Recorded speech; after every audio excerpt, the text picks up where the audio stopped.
For more on how the prolonged search for a new speaker is affecting aid for Israel and Ukraine, and who Democrats would like to see holding the gavel, we're joined by House Minority Leader Hakeem Jeffries of New York. Leader Jeffries, welcome back to the NewsHour. Good evening. Great to be with you. The Israel-Hamas war is now in its sixth day. The U.S. has sent munitions, aircraft carriers, fighter jets to aid Israel after the Hamas attacks. What additional U.S. assistance, though, is being held up by the infighting among House Republicans and the resulting absence to have a House Speaker? Under the leadership of President Joe Biden, the United States will continue to stand strongly and unequivocally behind Israel, Israel's right to defend itself until Israel is able to defeat Hamas decisively and put the country and the region on a path toward peace and stability.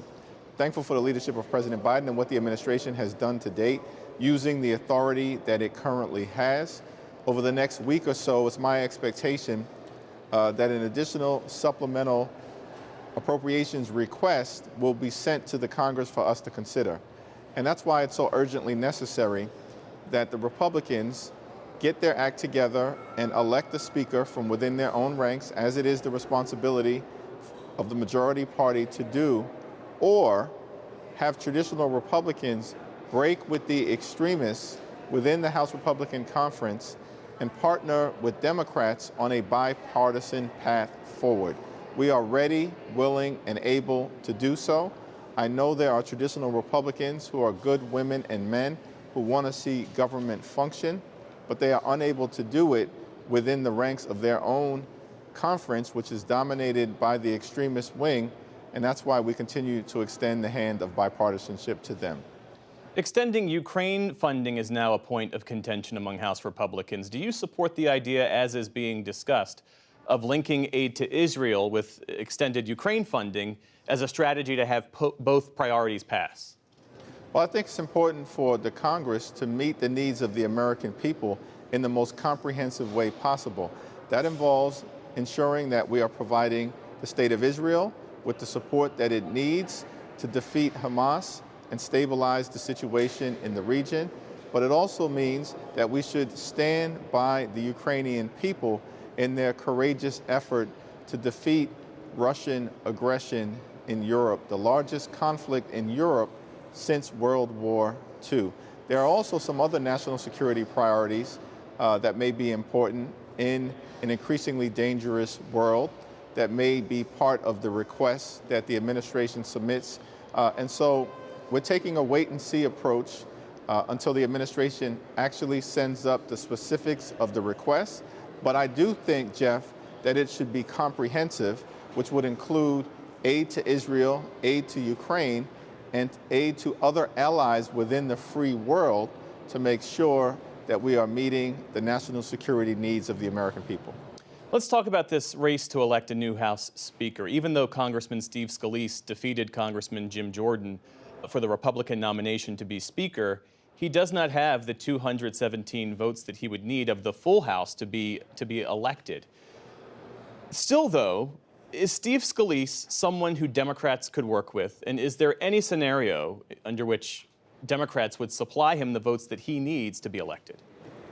I've had a positive working relationship with Steve Scalise throughout the years. He obviously is very conservative, and we have different values in terms of what we believe is right for the health, the safety, the economic well-being of the American people.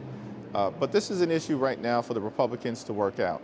It is the responsibility of the Republican majority to identify a speaker who can both achieve 217 under the current number of people who are in the House, or hold and maintain 217. And over the last week or so, the Republican majority has been unable to do either.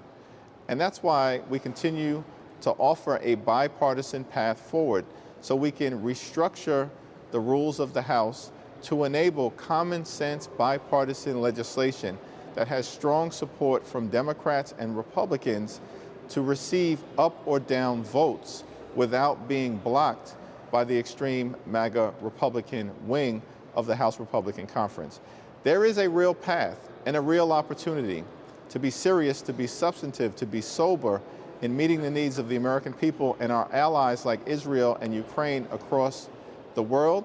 But we just need traditional Republicans to break from their extremist wing and join us in a bipartisan coalition. When you talk about this bipartisan path, are you talking about the fact that you would only need 5 House Republicans to join with the 212 Democrats and elect you House Speaker? And we should say there are 18 Republican members who have been elected from districts that Joe Biden won. Is that what you're speaking of?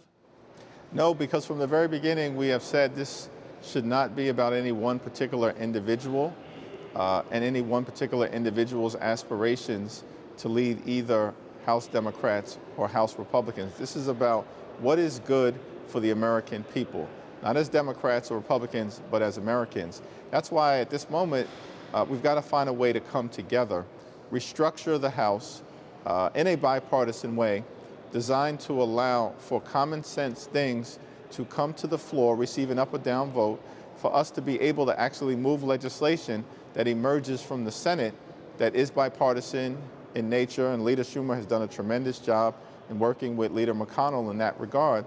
And we want to get the House back on track, function, and we can figure out a way to do it. We are inherently reasonable about what we think can occur, but we just require Republican partners in order to do it.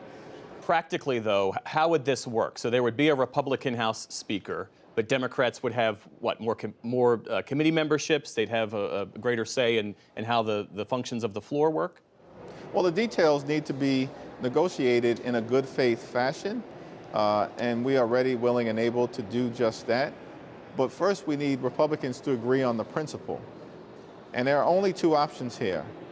The House can either continue to be driven by the most extreme members of the Republican conference, or we can alter the legislative landscape in a structured way to facilitate bipartisan cooperation. I'm hopeful that my traditional Republican colleagues who are interested in governance, who care about the institution of the People's House, are willing to sit down and talk with us about finding an enlightened path and agreement that allows us to do the business of the American people and solve problems for hardworking American taxpayers.